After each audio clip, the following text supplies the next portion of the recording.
Hey, so honored, everyone, to have my friend Bob Cooper, Elite Worldwide. Bob, CEO, Chairman. What's the latest title that you've accepted? Well, you'd probably have to ask my wife Karen of many years as to what the answer is to that. But a lot of different responsibilities that I have on the personal side as well as in my career. Yeah, great. So good to have you here. Um, Listen, we're going to talk about some really cool stuff, important stuff for planning for next year. Oh, planning! I don't want to know anything about that. It's the holidays, Thanksgiving. I don't want to think about next year. Well, that's not the right answer, and Bob is going to prove it to you. Hey, you were on with me in June of 2017, and frankly, I feel really bad that you haven't been on like yearly. You're It's funny. You're probably funny. my fault You're too for funny. not reaching out to you. You did a really cool episode back then. One of the things that was my one of my big takeaways was never compromise your word or your ethics, Bob, because I know you so believe in that. What you remember what else we talked about then? Well, we talked about a number of different things. The basics that we talked about are what I believe the secrets to success, the things that you need to do to grow a really great company and have a really great life. One of the things that we did talk about, though, in that session a little bit was goals, the importance of goals, and but what we never did do then is really what I'll call a deep dive. And goals are something that's really close to my heart, as you mentioned earlier. We're coming into the end of the year, and I thought, if you're open to it, I thought this might be the absolute perfect time of the year for your listeners to really get a little bit of a restart and at the same time get a head start on the next year when it comes to making sure that they have the goals in place. Well, Bob is a prestigious member of the National Speakers Association. He's spoken to Fortune 500 companies. I mean, it's got to be an honor to get called to go in and talk to them, huh? Yeah, it's humbling to say the least, but And thank you you are, for your kind words. and you're really you're a humble guy. That's one of the things I know about you.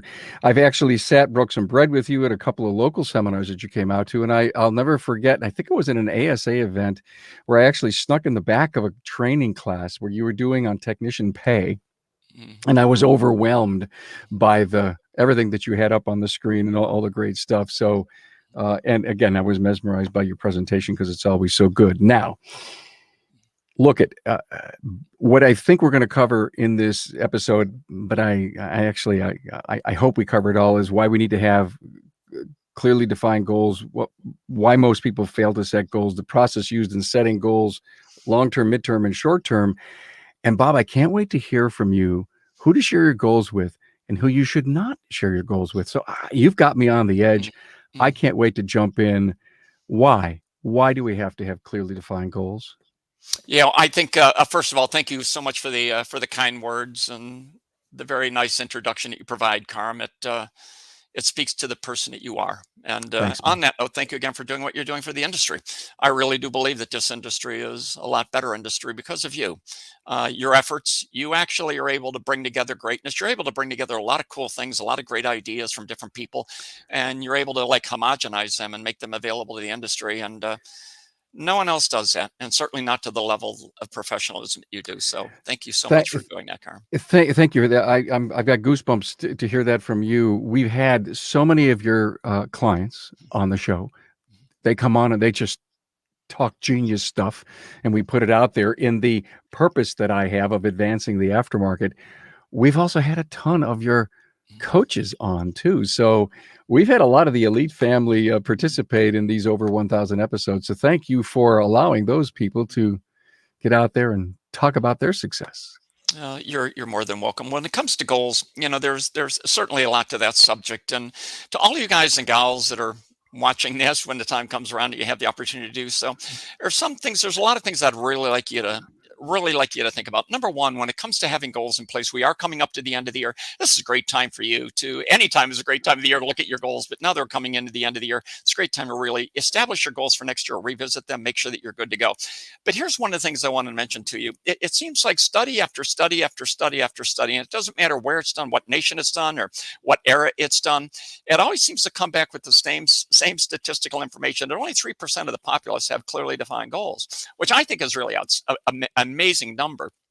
And when you think about it, not only is this amazing, but there was a study done many, many countless years ago at Yale University where they discovered only 3% of one of the graduating classes had clearly defined goals. And 20 years later, fast forward, those 3% had more amassed more wealth than the 97% combined. So there is something to goals. And that's why I'm going to hope that you really grab on to what we're going to cover today, guys and gals. So let's put first things first. All right. Let's talk about why you need to have goals. Why you need, if you're not already in that 3%, why you need to be in that 3%. All right. There have been so many studies done, countless studies done. The people that have clearly defined goals, number one, they're happier.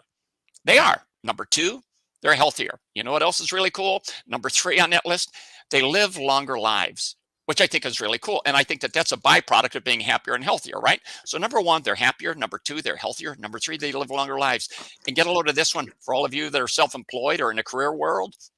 They earn on an average twice the income of people that don't have goals, twice the income. So now there are four really good reasons why each and every one of us need to have goals in place. I hope that that makes sense. So let's change gears here if we could. And let's, Carm, I'm sure that you got some questions or thoughts that you'd like to throw out here. But let's first talk about only 3% of the people have clearly defined goals. If all these cool things are the result of goals, well, you know why they don't have them is because they don't know what they don't know. With the understanding only 3% of the populace have clearly defined goals, what that tells me is 97% of the households, when these guys and gals come home from the end of the day at school or day at hard work or whatever, they sit around the kitchen table and you know what they more than likely talk about? How the day was. They talk about grandma's house. They talk about the holidays. They talk about sporting events. You know what they don't talk about? It's clearly defined goals. So it's not a surprise to me that people don't have goals because only a small percentage of them do have goals. Number two, the second thing that you need to bear in mind when it comes to why people don't have goals, they don't know how to set them. And that, Carm, I got to be very candid with you. That intrigues me to no end. I've been honored. I've had the opportunity to speak in a number of leadership conferences at a lot of universities here in America. And I'm always intrigued in the fact that they'll talk about goals at all these leadership conferences, but I have yet to find one course at one university where they really teach you the steps that you need to take to set clearly defined goals. And today I'd love to be able to give you guys some tips on how to get that going. But number one, people don't know why they don't have goals. Number one, they don't know why they should. Number two, they don't know how to set the goals. Number three, and I'm going to be very brief on this, and then Carm, turn it back over to you. There are two other reasons that people don't have clearly defined goals. Number one, the fear of failure, and comes right along with that comes the fear of rejection. Those are the four reasons that most people do not have clearly defined goals in place every single day.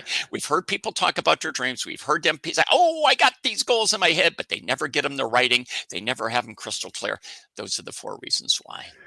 I have to tell you, when you told me happier, healthier, live longer, earn 2 times, I thought the episode was over. Sign me up, huh? That's all we need. And then you nailed it. Don't know what you don't know, how to set them, fear of failure and fear of rejection. I think it's our industry. It's how we came up in it. It's what we're trying to accomplish. That you nailed this. I just can't wait for you to dig in it. Okay, well, let's go a little bit further if we could, all right? Yeah. So I think the one that's going to be the most compelling to the audience here is, and tell me if you think otherwise, is number one, now you do have an understanding as to why you need to have goals. Number two, you realize that you need to have a way to get from here to there when it comes to setting goals. Let's talk about this fear of failure and this fear of rejection. Yeah. One of the things that you might find very intriguing is all the university studies, at least the ones that I've read over the decades, all of these studies seem to indicate that when we come here to this planet, we come here to this earth, we only have two fears that are truly genetic fears. One is the fear of falling. Infants have a fear of falling. And two, the fear of loud noises. Every other fear that we have as a species, every other fear that we have is developed. Now, I'm going to circle back around. The fear of failure and the fear of rejection are developed fears. So what I would like you to do is I'd like to try to help you understand how those come into your life, because I've learned over the years, once you understand how fears like this come into your life, then you can understand how to manage them and how to get rid of them, how to get them out of your life. Okay. Does that make sense? Excellent. Great. Yeah. Okay. So let's do this. Let's talk about the fear of failure and where that little guy comes into our lives. All right. When you're about this tall, When you're a little guy, when you're 5, 6 years old, and mom loves you like a rainbow, and she kisses you on the top of the head and sends you off to school, and it's the first day, and there you are in a classroom, and all the kids are there, and everybody's having a great time. Teacher walks up to the whiteboard, chalkboard, whatever it is. Teacher writes 2 plus 2. Teacher turns around, looks at all the students, says, "Okay, kids, what's the answer to this?" Now, mind you, it's 2 plus 2. You know what happens, Carm? All of these little hands go up. All these little guys and gals. "Here I am, teacher. Here I am." Every single hand in the classroom goes up. Teacher looks out in the class, and she'll find one little guy or one little gal, and she'll say something like this. She'll say, "Okay, Tommy, would you please stand up and tell us what the answer is?" Now, mind you, 2 plus 2, right? He jumps up, proud as could be, looks at teacher, and he says, "Answer to that is 5, right?" And she looks at Tommy and she says, "No, Tommy, 5's not the right answer. Have a seat." Okay, who else wants to take a try at this? Now, at that moment, that's the first time Tommy raised his hand and he tried in public. Now, watch where this goes. Next thing that does, she looks in the room. And there's always this little brilliant little kid in class. Remember that guy? I remember him, right? Me too. She'll call Yeah. on him, right? And she'll say, "Okay, Larry Genius, would you please stand up and tell us what you think the answer is?" He jumps out of the chair and he says, "Oh, Mrs. Smith, everybody knows the answer to that is 4." And all the kids sort of chuckle a little bit. And you know what? I will guarantee each and every one of you, I love you. I'm being very candid with you. You were in that classroom at least at one time. You were there. And you know what happened to that little guy? And possibly you. You know what happened to him? Since that was the first time he had publicly failed, publicly rejected, more than likely went home, more than likely never told his mom or dad about it at the dinner table. You know what he did the following day? I will guarantee you this. He came back the following day and he said, "I don't know what happened yesterday, but it didn't feel very good. So I'm going to sit there and I'm going to be in the back of the classroom and I'm just going to be an observer today and I'm going to see what happens." And you know what he discovers pretty quickly? Doesn't matter what color you are, doesn't matter if you're overweight, underweight, doesn't matter if you're a little boy, little girl, doesn't really matter. Every time you raise your hand and try, it hurts. And it's if you wonder whether or not what I'm telling you is genuine, all that you need to go is go in the academia today. Take a look at the school systems. Look at the first grades, all the little hands go up. Look at the second grades, you'll always see fewer hands in the second grade. Third grade, fewer hands. Fourth grade, fewer hands. Fifth grade, fewer hands. By the time these kids get into high school, you know what? They've already been taught about the fear of failure. Now, if you question as to whether or not this is legitimate, then consider this too. Study after study after study, and Carm, I find this one intriguing as well, has proven time and time again that the number one fear that the populace has is not the fear of death. It's not the fear of flying. The number one fear that people have is the fear of public speaking. Now, just ask yourself, do you really think that we were born with, the fear of loud noises, the fear of falling, and the fear of public speaking? Look, we know better than that, right? The reality of it is, it's a developed fear. This is something that happens in our life. So there are ways that you can overcome this, but in order to really set the goals that can really be breathtaking and really help you, first thing you're going to have to do is you're going to have to find a way forward to deal with this fear of failure and get beyond it. And I could share some tips with you on that too, Carmen, that can help these guys and gals with that too. Bob, I have a question about failing forward. I mean, don't teachers understand that they probably scarred Johnny for life? I need to be careful because I want to be respectful of all the guys and gals that are out there in the world of education. These guys and gals try really, really, really, really, really, really hard. And I'm But I not think being, yeah, but I'm not being disrespectful. I'm just saying that, I remember, I remember exactly what you're saying, but you'd think today that it's not like we want to prop everybody up, right or wrong answers, that we just need to get people the comfort zone that failing is okay, and we could take another stab at it. Maybe why the answer was wrong. right. You're And absolutely right. Yeah. and to me, that's exactly what business coaching in the automotive aftermarket's about.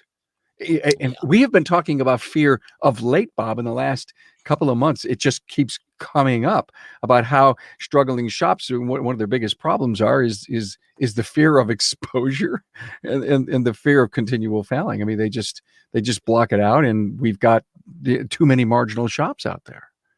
I hope this helps. I agree with you. I agree with you 100%. And I think when it comes to the educators today, with all due respect to them, I think that what many of them don't understand is exactly what you're talking about. They're teachers, but they're not necessarily psychologists. They don't really necessarily understand human behavior the way that they really should ideally understand human behavior. Look at it. I'm going to turn the tables a little bit, Carm. Imagine if a teacher would do this. because we don't want to give every kid a gold pass. We don't want to tell them they're right when they're wrong. But wouldn't it be cool if the teacher looked at that little boy or little girl and said, hey, Larry, wait a minute. Before you sit down, I want to be very clear with you, Larry. 2 plus 2, the answer is not 5. So you're wrong with that one. But before you sit down, I want you to bear this in mind. The fact that you're willing to stand up in front of all these other children, the fact that you're willing to put up your hand, the fact that you're willing to try, tells me that you really are an extraordinary person. And Larry, as long as you go through life and continue to have that same belief, that same willingness to challenge, the same willingness to try, you're going to have a really extraordinary life. You really are. So what she can do is she can tell the little guy or little gal, you know what, that's not the right answer. But at the same time, she could, to your point, she could help them really protect their well-being, their psyche, so they can continue to grow and develop. So this is where we're at, guys. So here we are. Look, as shop owners, and I was a shop owner for many years before I started late. I know what it's like to own an auto repair shop. The reality of it is we have to have goals in place. I want to speak to all of you shop owners. I want to speak to you directly for a couple minutes, all right? The worst thing in the world that you ever want to have, and all of you that have been in business for a while, you know what this is like. The worst thing in the world that you want to see happen at the end of the day is for have your employees going home telling you that it was a really busy day. That's not the right answer under any conditions. If they go home and they tell you really busy, really tired, that is not good. What they need to be able to say is the day was successful or not successful. Now, this is not only true of your employees, but it's the guy or gal that you see in the mirror every morning. That person needs to be able to go home at the end of the day saying the day was a win or it was not a win. You need to be able to do that. So if Karma's working with me, if Karma's a service advisor, and if Karma has a goal, let's say, in place of selling $2,000 or whatever that number is, let's say a $5,000 sales goal in place for the day, and at the end of the day, he sells $5,500, I could come up and I have a genuine reason now to say, Karm, you are very gifted at what you do. Look what you did today, man. You are absolutely awesome. Now he goes home feeling good about himself, as he should. Now it gets even better because of I shouldn't say better, but it better in a different way. If Karm doesn't hit 5,500 and if he comes in at, let's say, 4,500, you know what? That's okay too, because now the Karm is going to start thinking and wondering, and we're going to have conversations about what he may have been able to do differently to reach that goal. And you know, one of the best kept secrets of short-term goals, don't tell anybody I ever told you this, all right? One of the best kept secrets of short-term goals is they're not economic. They're not in place to get financial gain. The purpose of short-term goals in your world, in my world, is to change the behavior of people. You use short-term goals to inspire people. You use short-term goals to build their confidence. You use short-term goals to make them wonder, W-O-N-D-E-R, about what they could do differently to reach the goal the next time. That's the beauty in short-term goal. And we'll get into that in just a bit if time allows. But backing up for a minute here, because I don't want to lose focus of the subject matter here. So here we are. We're dealing with the fear of failure and the fear of loud noises, or excuse me, we're dealing with the fear of failure and the fear of rejection and how we develop those. Let me give you something else to think about how you could get rid of those fears, all right? And I'm going to be very brief on this because I know that we have a limited amount of time. One of the things that we all know is whales, blue whales, don't jump out of the water. They just don't jump out of the water to grab fish. They don't do that. It's not in their species to do that. Sharks do it. Other forms of mammals do it. Sea mammals, fish do it. Whales don't do it. And the good people at the aquatic parks, they're smart people. They know that if they could get a whale to jump out of the water and grab a fish, people would pay money to come and see it. How do they do it? Here comes the secret. And this is what I've applied to business with the people that I work with. We do this with our clients as well. Watch how this unfolds. What they'll do is they'll take a whale, they'll put them in a training pool, and then they'll have a holding tank off to the side. And let's call the whale Willie, if we could. They'll put Willie in the holding tank. Then in the training pool, what they'll do is they'll take a steel cable and they'll stretch it all across the floor of the tank at the very bottom of the pool. Then what they do is they open up the sea gate. They allow Willie to come in. He sees the cable. He's scared to death of the cable. He doesn't know what it is. And he paces back and forth on one side of the pool because he doesn't want to go near that cable. He's afraid of it. Then you know what the people at SeaWorld do? Smart people. They'll put a feeder fish on the other side of the cable. Now, speculation, nobody knows for sure. We can't read whales' minds. Speculation tells us that what Willie does is he looks at the feeder fish and he goes, man, I'd like to have that fish. And his confidence goes up and up and up. And then out of the blue, you know what he'll do? He'll rock it across that cable. He'll grab the feeder fish. The moment he grabs the feeder fish, he immediately makes a U-turn. He comes back into a safe pace and he feels good about himself. And then what the good people at SeaWorld do, because they're very smart people, is they'll put another fish in, and another fish, and another fish, and another fish. Then after a while, Willie could care less about the cable. Then you know what they do? Here's the sneaky part. Then they put him back in a holding tank and they raise the cable a foot off the bottom of the floor.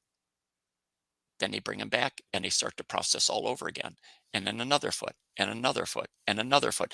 So what they're doing is they're very cautiously, very predictably, in very small increments, they're building his confidence and are teaching him that he could do things that otherwise he would never believe that he could do. And then ultimately, as we all know, the cable's at the top of the water. And here comes Willie, right? Now, mind you, the cable's at the top of the water, right? And here's a gal or guy with a fish 20 foot over the top of the water. Everybody knows that whales can't fly, but Willie knows that he can. Because he sees the cable and he tells himself, gee, I crossed that cable hundreds of times in the past. I know I could do it again. Yeah. So, yeah, where am I going with this? Where I'm going with this is the secret for you guys and gals in growing your companies and helping your people develop and having the economic results that you're looking for. The best kept secret is in the short-term goals that you set. Now, all of you that are shop owners that have annual goals, God bless you for doing that. You're off to a good start. If you've broken them down into monthly goals, if you're not really careful, you're going to get in trouble. And this is why.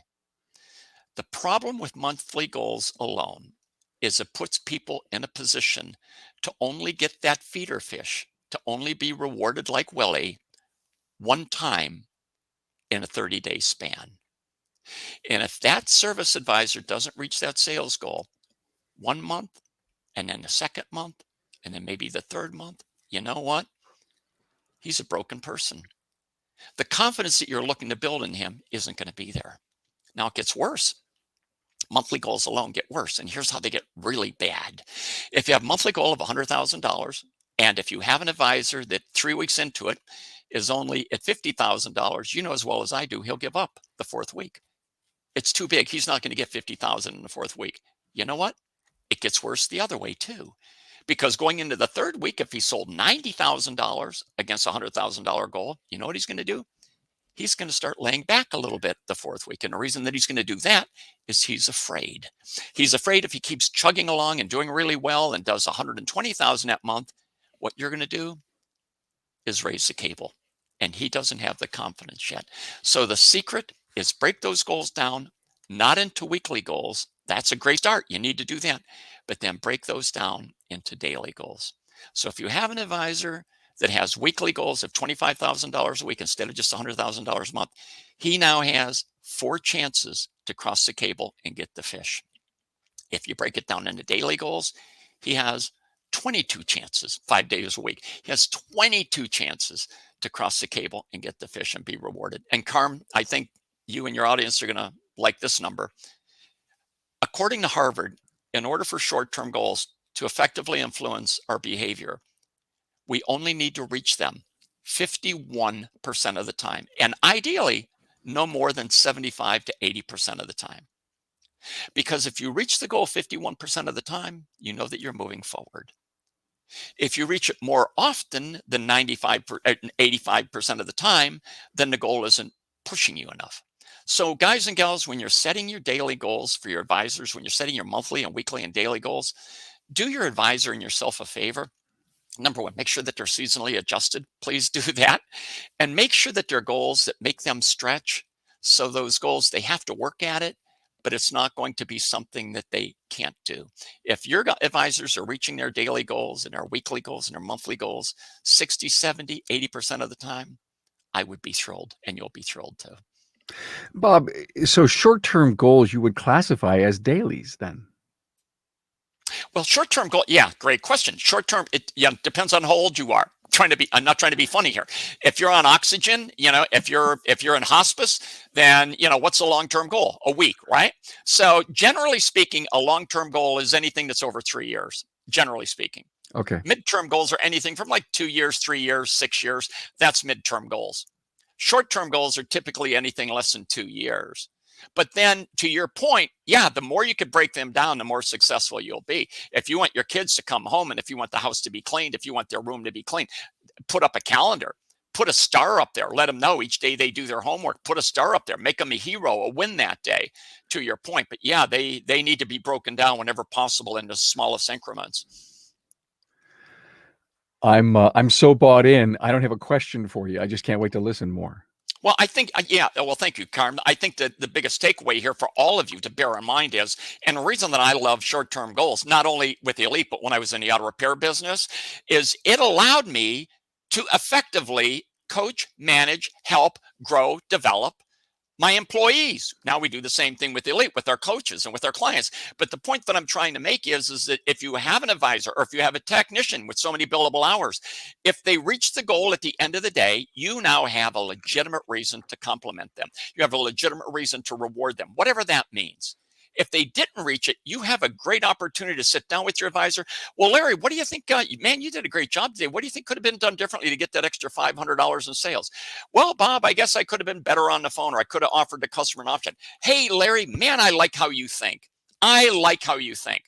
So look how this gives you a great opportunity to coach your employees, bring out the best in them, get them to think, get them to come up with the ideas and become better people.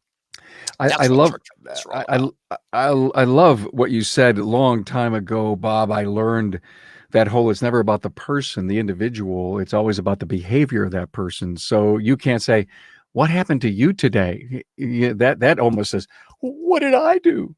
It was the behavior. It was something during the day that either caused me to win or not to win. But wow, what an opportunity to look at processes and look at systems and look at how well the team works together. Guys and gals that are watching this program, and Carm, I'm going to share a tip with you that I've shared probably tens of thousands of times over the years with different shop owners. And this one works. And when I was still coaching shop owners myself, I discovered if shop owners only did this one thing, that they would typically see a 15% increase in their sales. One thing that I'm going to ask you to do that could lead to approximately 15% in sales and doing nothing else different than this. You ready? Mm-hmm. You need to set daily sales goals and daily car count goals. And guys and gals, I don't want to lose you on this, so I'm going to slow down the cadence a little bit. When you put those goals in front of your people, your advisors, as an example, and let's say, for an example, Karma's my advisor, and let's say it's $5,000 a day sales goal. Let's say the ARO is $500. So 10 cars. The goal is for him to bring in 10 cars today and do $5,000 in sales. Let's just say this is the goal, two goals that he's working at, bringing in the customers and generating the sales. Now, when I put those goals in front of him, here's the secret. Always make sure that they're tracked in a descending, not an ascending way.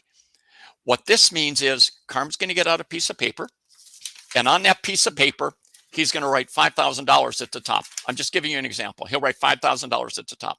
He sells the first job for $1,500, gets out a pen or a pencil, draws a line through the 5,000, releases endorphins in his brain, makes him feel good. He did a good job. Underneath the 5,000 now, he writes the 3,500.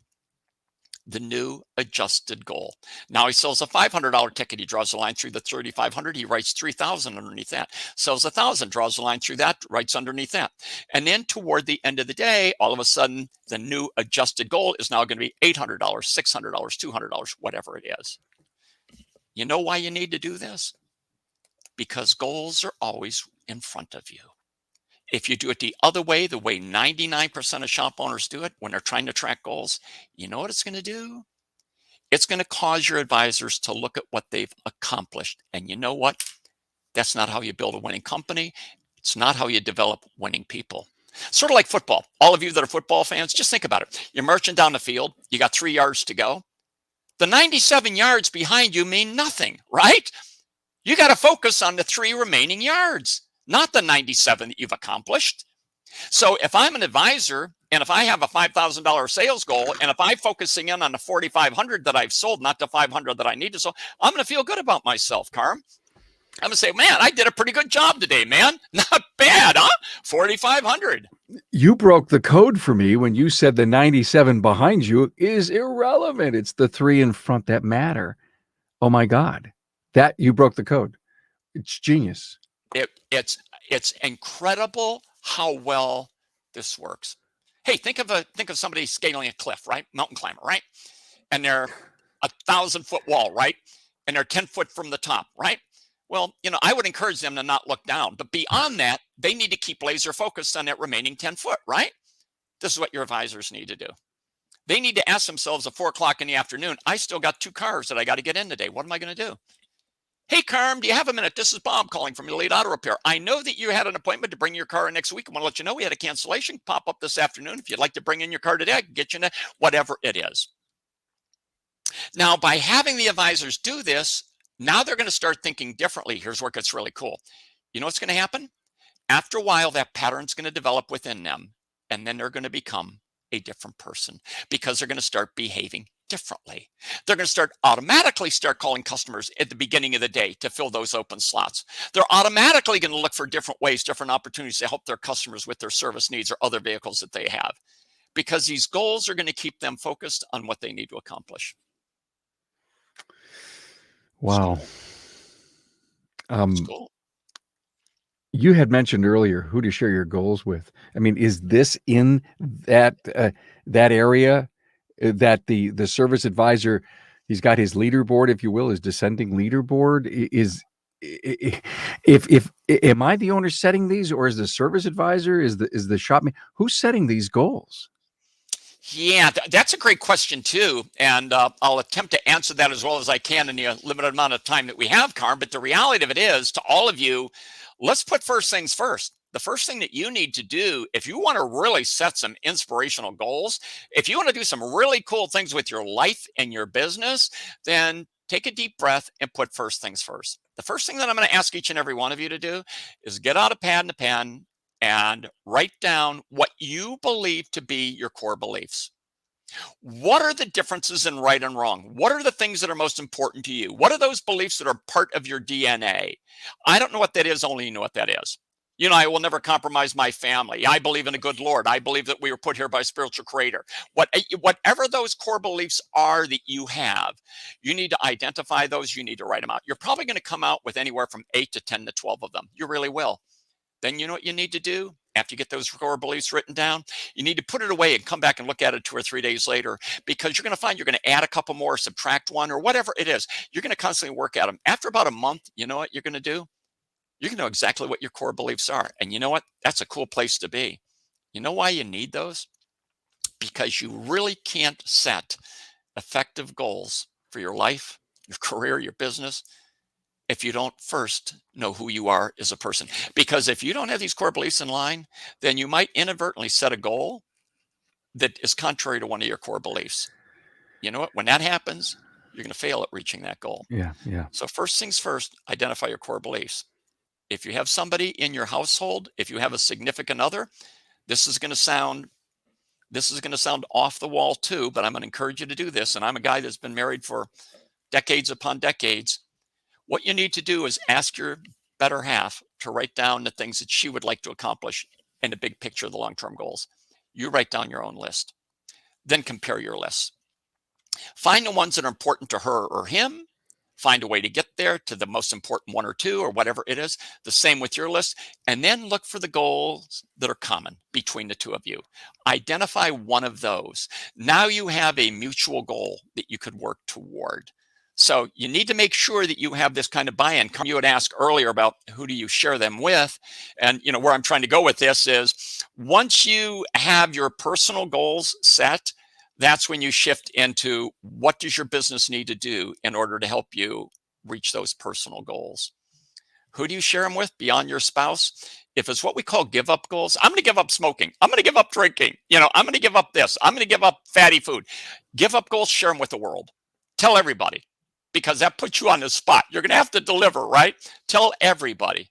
But if they're get up goals, if they're goals that you're going to do, they're really, really over the top, really cool stuff, then you need to be careful. Because if you set goals that are really inspirational goals, you're going to have 6 shops. You're going to have a house on the south coast of Spain. If you set some really breathtaking goals, then you have to be really careful, because there's going to be the naysayers out there, the people that are afraid of your success. They're going to say, oh, Carm, why do you want to do something like that? Come on, man, get realistic. Because they're afraid. They're afraid that if you do really well with your life, they're going to have to look in the mirror and see all the things that they hadn't done with their life. So you got to be really careful when it comes to when you have inspirational goals. You need to make sure that you're only sharing them with people that you know are going to be really supportive of you and believe in you. That's who you share those with. Yeah, thank God you said that, because that's what I was thinking. How good of a friend do you really have if they're telling you you can't do that? Yeah. Yeah, well, it hurts me to say this, Carm, but people are afraid. They're not afraid they're not afraid of growth or life. They're afraid of their own failure. And the last thing in the world they want to do is wake up in the morning and see you on the top of a mountain when they're still at the bottom of the mountain. So, I mean, misery loves company. We've all heard that expression in the past, right? Oh, come on, Larry, why do you want to do that? So, yeah, the better goals, and to your point, Carm, I agree with you 100%. The people that are closest to you, that love you, that care about you, they're going to want to see you do really well. They'll want to see you hit some inspirational goals. But make sure that those are the only people you share those goals with. I'm sitting here knowing how many people in our industry struggle, and I keep thinking about what a fabulous exercise it is to sit down with significant other, manage these personal goals, share them, find the commonality, Bob, like you just said, and then look at where you think you could take the business and find out if it's the man in the mirror that's getting in the way. It's going to be every single time. You're dead on. It is, not almost is. Every single time the buck stops with us in our personal life, in our careers, in our businesses. The buck stops with us. Look, guys and gals, to all of you, the one thing that you need to bear in mind, I love you, so I want to be very candid with you at all times. The reality of it is, every single day that you get up, every breath that you take, when you go to work, when you're driving, I don't care where it is or what you're doing, you know what? You are working toward the goals of other people. Doesn't matter who it is. You are working toward the goals of other people. Your landlord that's running the building, he's got a goal to pay off the building. The guy that puts gas in your car, he's got a goal to sell more gasoline. Everybody has goals out there, in essence, in one way or the other. So you're working toward those. So why not have yours? Number one. Number two, if you want to really inspire the people that work with you, especially in today's day and age, and Carm, I don't want to get off track here, but we all know the epidemic. We all know what's going on with the shortages of technicians. We all know the importance of retention. You know, guys and gals, the best way to keep the right people in your company, number one, make sure that you hire the right people that have the right attitude, the right aptitude, and the right ethics. And never forget, it's no different than marriage. Getting married is easy. It's hard, staying married. So you can't let this guy or gal fall out of love with what they're doing with you. That means you have to work at this 24/7. You have to be inspirational. You need to be able to tell your guys and gals what your company is going to look like in the next 2 years, 5 years, 10 years. You need to paint that picture for them. You need to remind them of that, just like going to church every week. You need to remind them of that on a regular basis as to what the goals of the company are, the progress that you're making, what your vision is, how they're going to win in this process. So these goals are central not only to your life, but in today's day and age, they're central to employee retention. Because if you're not painting that vision for the guys and girls that work with you, somebody else will. Again, I'm never bashful to go out and talk about something inspirational that one of my guests says, so that I can repeat it, because if it really impacted me, maybe impacting my audience. Staying married is so hard to do. I've heard that so many times before, but it's worth repeating. And I wrote down, staying in business is so hard to do. And too many of us aren't paying attention to what it takes to really do it. Can I take a real hard left turn for just one moment? My hard left turn is, do you know of any other industry that has such a commitment of a coaching team, organizations, all these great companies that are helping the 250 plus thousand shops that are out there become better at what they do because they were technicians to start with. Let's face it. They didn't go to school for business. And if they did, maybe they didn't learn anything. But is there any other industry, the plumbers, the contractors? I mean, who has this level of coaching commitments, consulting commitments than our industry? Do you know? Yeah, it's a good question, and I really don't know specifically. What I do know is when it comes to whether it be the clients that we work with or our clients working with their employees, the reality of it is when it comes to coaching, like in our particular case, it's not so much about the business, it's more about the person. When guys and gals come to us and we want to work with them and help them, the first thing that we want to know from them is, where do you want to go? It's not about numbers. It's not about dollars and cents. What are you looking to accomplish with your life? What are Right. you trying to build on the personal side? Then we'll get into the business. On the personal side, then we take a look at the business. And then in the business side, we take a look at the business. What do they need to do in order to grow their company and reach all the marks? And there's actually, and Carm, you and I at least have probably talked about this in the past. There's 5 things on the job description of every business owner. It's very short, but it's very profound. You got to set the goals of the company. You have to hire extraordinary people. You have to really surround yourself with extraordinary people. Number 3, you got to bring out the best in these guys and gals that work with you. And you can never forget the importance of people. You have to have a plan. And of course, the last one is you have to ensure the success of the company. But bringing this full circle, you have to have the goals in Yeah. place. So, Carm, all the guys and gals that are here today, I hope that, and I got some other things I'd like to share with you if your time allows, Carm. But the one thing that I hope that they're grabbing onto so far is this is your life. If you're watching this video, you're probably self-employed. You're probably a shop owner, and I don't care if you're 22 or if you're 72. You still have the rest of your life in front of you. And just because you might be a guy or gal that's getting close to retiring, that doesn't mean that your business needs to expire. You need to talk to the guys and gals that work with you if you're 72 years old about the next 20 years with your business, how your shop is going to continue to grow and provide with them. So, what should be most important to all of you is that you take a really deep breath and remind yourself, gee, man, the whole world is mine. All that I need to do to get ahead of the game and stay ahead of the game is I need to make sure that I got the right people. I got to have the plan in place. I got to make sure that have the goals in place. And then you can do some really extraordinary things. Yeah. So, this, to Carm's point, this is not rocket science that we're talking about. These are the fundamentals of growing a really great company. It's not hard. What's hard is not doing the right things for the right reasons. That's what's hard. Yeah, thank you, Bob. Man in the mirror, fear. Put your ego on the shelf, and get help. Networking group, 20 groups. If they're frankly out there looking for members because everyone learns from everyone else. When you teach, you learn, and that's one of the coolest things ever. I mean, when I learned that. I'd always walk away from doing a seminar back in the days of corporate, and I'd say, "Oh my God, I just discovered something new that it was just right there." Until sometimes you talk it out, right? Hey, I do have some extra time. What else did you want to bring up?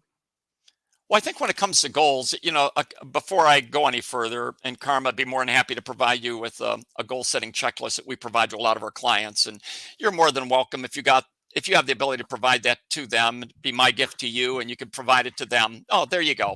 There you go. And guys and gals, if you're listening, if you get this document from Carm, then it sort of gives you a checklist. It's not all of the goals that you would necessarily have for your particular business. Thank you, Carm. But it covers all of what we'll call the biggies, the ones that you really need to sit back and take a deep breath and say, these are the ones that I really need to take a good hard look at. One of the other things that I wanted to mention, Carm said we had a few more minutes, and this might be a little bit of a reach with some of you. You might find this part of the conversation a little bit uncomfortable, but I think it's worth having this conversation with you. When you're setting the goals of your company, no different than your personal goals, don't be afraid. Don't be afraid to set goals that are really breathtaking goals. Don't live in this world that you've possibly been led to believe that your goals need to be realistic. I personally, as one guy on this planet, I believe that that's the furthest from the truth. Is there a place for realism in goals? Of course there is. When you're setting your midterm goals, realism better be there. When you're setting your short-term goals, it better be there 51 to 80% of the time. They better be reaching those goals. Of course, there's a time and place for realism, but you know what? Not when it comes to setting your long-term goals. Your long-term goals, only one person needs to believe in them, and it's you. And when you set long-term goals that truly are life-changing, that are truly inspiring goals, you know what it's going to do for you? It's going to get you up really early in the morning with a ton of energy. You know what else it's going to do? It's going to keep you up late at night with a ton of energy. You know what else it's going to do? It's going to allow you to inspire a lot of other people in your life. You know what else it's going to do? When you get beat up, when you have those dark days that inevitably come that we all have, when you just get it handed to you day after day, week after week, month after month, you know what else those goals are going to do if they're really breathtaking goals? They're going to give you the oxygen that you need. Because if you set mundane long-term goals, well, when I get to this age, I want to retire. No, don't do that. Tell yourself when you get to a certain age, you're going to retire in this kind of really nice lifestyle, whatever that means. It's only your dreams are in your mind, whatever that means. A yacht in the Mediterranean, whatever it is. But now you have something that is going to just inspire you in ways you've never been inspired in the past. And if you question the legitimacy of this, I'm going to share a couple of really great examples with all of you. And Carm, I might have mentioned these to you in the past, or you've probably, knowing you've probably heard these anyways in your life. But one is the late, great Stephen Jobs. He's a person that said it's the people that are crazy enough to believe that they could change the world that actually do. Now, before you go any further, why can't that be you, right, that he's talking about? He was able to do it. He was able to distort reality. He was able to accomplish things that sane people said couldn't be accomplished. Why can't you do that? And another one, and Carm, I'm sure that I mentioned this guy to you in the past at one point or another, probably one of my greatest life heroes. And you go to any university, you mention the name, and everybody's going to think of physics, mass, matter, and energy, and it's Albert Einstein. E equals MC2, right? This is who this guy is. No. I mean, clearly a genius with physics, no question about that, and with math. But the real genius of Einstein is one quote that I will carry with me for the rest of my life. And here it is for each and every one of you. Given the difference in creativity and intelligence, I will always opt for creativity, because anything mankind can imagine, mankind can create. End quote, Albert Einstein. Now, look at this. Given the difference in creativity and intelligence, what's he talking about? The ability to dream versus IQ. That's what he's talking about, right? The guy out there that's got all the brain cells, really a smart guy. Oh, okay, he could do certain things. But how about the dreamer? How about the dreamer that becomes the achiever? How about the Stephen Jobs? How about the Henry Fords, right? How about the Bezoses of the world? How about all of these? How about Elon Musk? How about all these people that bend reality, right? These are dreamers. So he says, given the difference in creativity, Elon Musk, Bezos, these people, or intelligence, Wall Street, I will always opt for creativity, because anything mankind can imagine, he's telling you, if you could dream it, mankind can create. When I first heard that from him, read that, had a profound impact on me. And it taught me, don't listen to the rest of the world, guys and gals. You know what? The world is yours. And today, and I don't want to get on a rant, and I don't want to get off subject, but I know that this industry is in an uproar over the shortage of technicians. And I ask you, please don't send me hate email for saying this, but from my own personal point of view, it's a blessing to each and every one of you, the shortage of technicians. And the reason that I say that is scarcity creates opportunity. It's scarcity that's going to create those opportunities for you, unlike any other. You truly are, you've heard the expression in the past, you're in a people business. If there were gifted technicians and gifted advisors everywhere, then why should people come to you? So the fact that you have a great business, the fact that you'll have clearly defined goals in place, the fact that you have the right principles, the right ethics, that you really do care about people, that you don't put money ahead of people, that will allow the extraordinary people that are the technicians that are out there and other people, it will draw them toward you. So please, as you move forward, don't look at the shortage of technician as something dark. look at it as a really bright opportunity for you. It's going to be dark for all of the guys and gals that don't see it that way. They'll struggle and die. But for all of you that have the right principles, it's going to make a wonderful future for you. We really needed this message. Thank you. You're welcome. Wow. One of my big takeaways, and of course I've heard the Albert Einstein quote many times, probably heard it from you at least once, is the word reinvention. And I think it's so apropos today. You talk about, okay, we have a technician challenge. Well, hell, I'm up my soapbox talking about internships and apprentices. If every one of our shops in America did that, we would solve our technician shortage. And we would be growing and planting seeds for a big and wonderful, beautiful garden someday.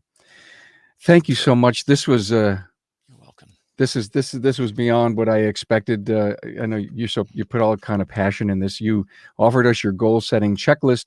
I'm going to put it in as a download in the show notes page for this episode. So when you're listening to this, you'll know what the episode number is on my website. You'll click on the Bob Cooper episode, and there'll be a link to download this. Thank you for offering that up to us. There's 18. Excellent. It gets into some of the details of what's important inside of a shop. Very good. Wow, Bob Cooper from Elite Worldwide. What can I say? Just thanks for being you. Thanks for being here. Yeah, well, Carm, thank you so much for the opportunity. And I'd like to thank all of you that are putting up with me and watching this video. And all that I would ask of you is, if in the back of your mind you're wondering, where do you start? I would recommend that what you do is really put first things first. I would recommend, and you got time when it comes to the year too. We're in October, getting into November, but you got time for the first of the year and setting your goals. But I would ask that you put first things first. I would ask that what you do is really take a deep breath and really start penciling out what your core beliefs are, and then sit down with any significant other, whatever, and develop your long-term goals. The other thing that I would ask that you do is this: when you go to bed tonight, take all those thoughts that you have in your mind about the kids with football and the holidays and business and everything else. Take all of those thoughts and push them out of your mind tonight. And I ask that you just do one thing. I ask that when your head hits a pillow, that you dream. And I would ask that you dream really big. Because if you do what I'm asking you to do, and when you're able to really bring that into vision, what this life-inspiring goal is going to be to you, you have my promise.